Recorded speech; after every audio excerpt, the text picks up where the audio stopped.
You've heard me karaoke, this is going to be bad, like, I can hardly speak. I'd like to thank Peter for your kind words.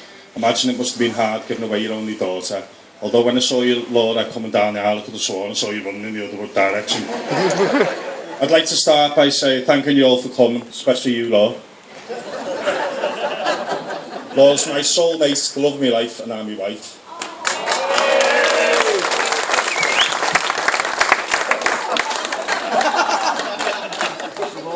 I think it's fair to say Laura and I were drawn together by our mutual laziness.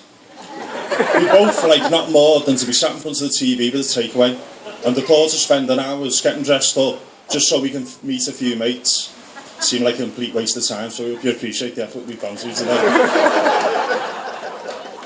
Laura and I greatly appreciate everything that's been done for our benefit today, and all the good wishes that have come our way and the gifts and the presents you've given us. Ladies and gentlemen, it's apparently my job to do the thank yous. The first and biggest thank yous to you all for coming and sharing this day with us. We're delighted and touched to see so many of you here. I'd also like to thank Danny and our John for being the ushers. Good job, boys. You were actually quite terrible, but do you know what I mean? Give them a round of applause anyway. I'd like to say a word of thanks to the beautiful bridesmaid Laura. She did her job magnificently, and it goes without saying that Laura will use her every time she gets married from now on. I'd also like to thank Louise, Sarah, Paul and Richie for delivering the readings so eloquently, and for Sonia for planning such a wonderful wedding.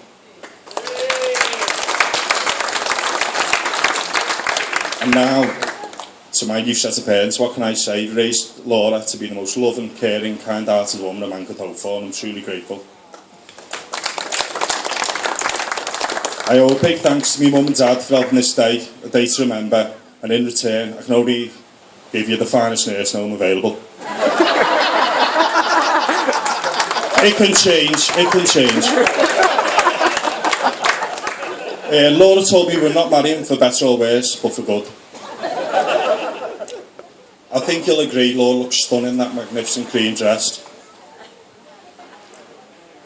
I feel so proud to be married to her, and of course at least I can say my dishwasher now matches my fridge.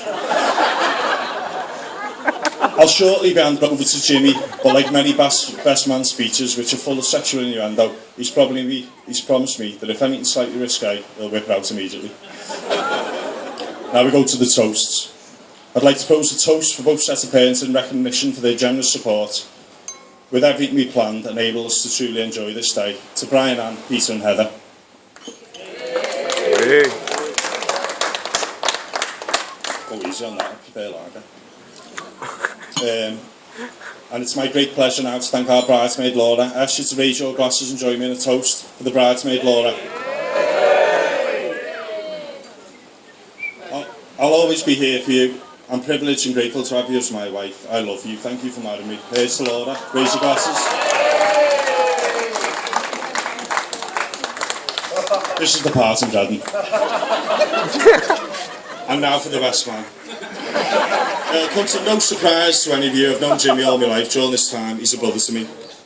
The best man.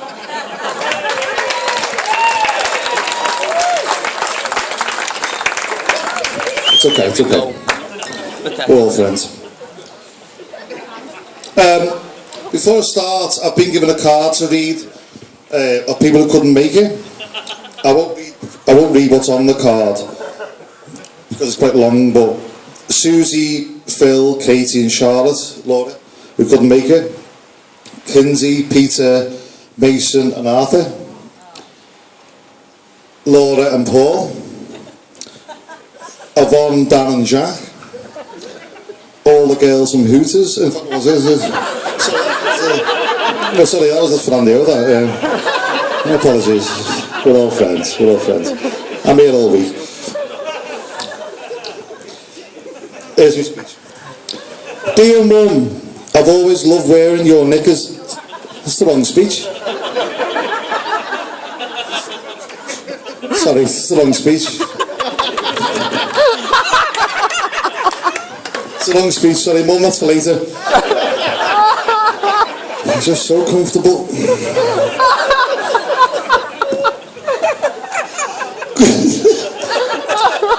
evening, ladies and gentlemen. For those of you who don't know me, I'm Jimmy. I'm the best man for this evening. Yeah. For those of you who understand the Scouser, this should be an enjoyable 10 minutes. For those of you who don't, it'll be the longest 10 minutes of your life.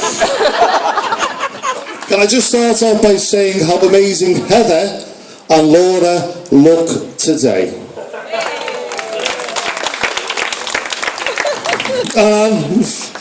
Sorry. Hold on a minute. Andy, on the other hand, looks like an action man in a wedding suit. Did the eyes move at the back, Andy?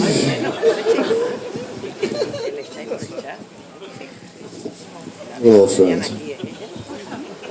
In fact, that's not fair. I don't think the groom gets enough credit on how good they look at their wedding day. And it really is a tough task for Andy to look good. For those of you who don't know, Andy actually has 4 nipples. Now, I've always known to be a bit of a tit. And he's one of the hairiest men I know. You should have seen him trying to get his fly mouth through customs. No, seriously, he has actually got 4 nipples and he is really hairy. So, ladies and gentlemen, can you raise your glasses for Chester Zoo Monkey House and getting Andy ready this evening?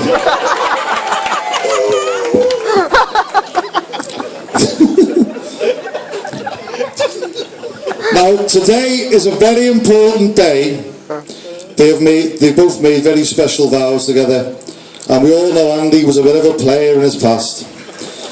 And Laura has asked me if there's any of his ex-girlfriends here today, could they please return the house keys? It's a fresh start. Nothing will be said. Anyone here? Oh, he's been busy. He's been busy. He's busy. Tell you what. It's oh my God, he is gay. Man, you were nice. You were nice, man. He's been. There's nobody else, surely. You're joking me, are you, Andy? That's me big.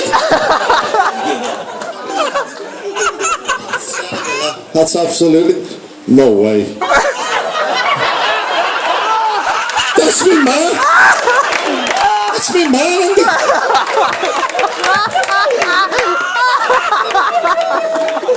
Oh my God! Someone take over. It's fucking disgusting.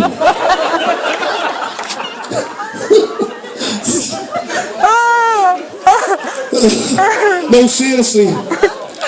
I made up Andy asked me to be his best man. I would have killed him if he hadn't. I thought to myself, what funny story should I say? I've known the man all my life. And I don't want to embarrass him, do I? There's got to be hundreds of stories. So I thought, I'm not going to mention the time he ate a live frog on the golf course, pissed.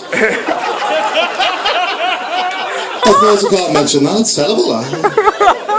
I thought I can't possibly mention the time he wet himself outside Chris Lloyd's house in front of Lloydie's mum. I can't mention that. It's Wednesday. So I thought to myself, I can't mention the time when he was in his 20s, he went to hospital, had his pubic hair shaved off and had his penis circumcised. That's below the belt. Pardon the pun. I remember Andy said to me after the circumcision, the doctor made a wallet out of it, and every time he rubbed it, it turned into a suitcase.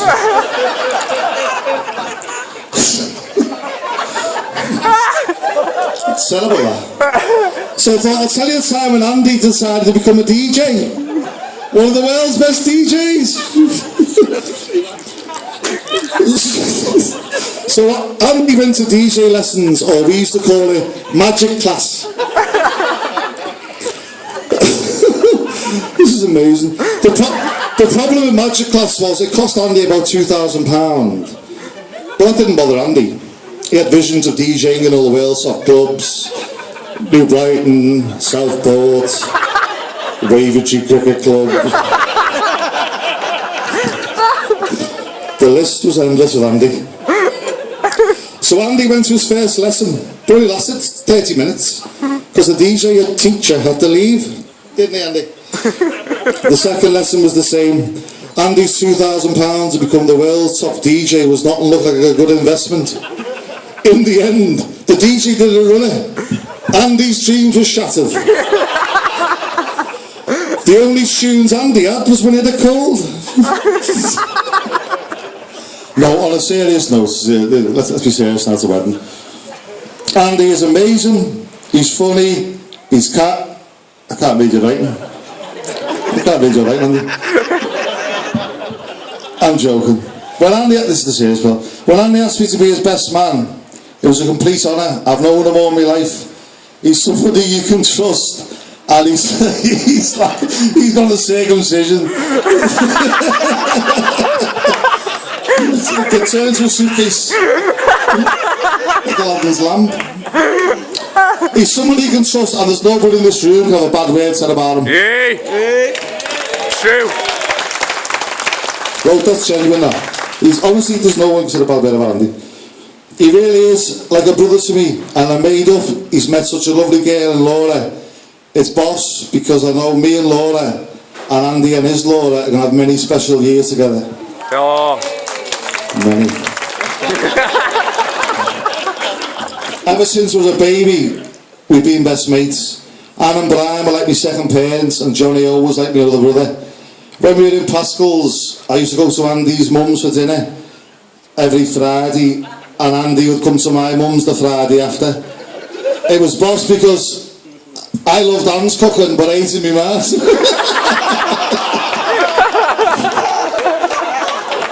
And Andy loved my ma's cooking, but hated Anne's. Well, and it makes me feel proud, you know, many special memories back in Chorlton Close.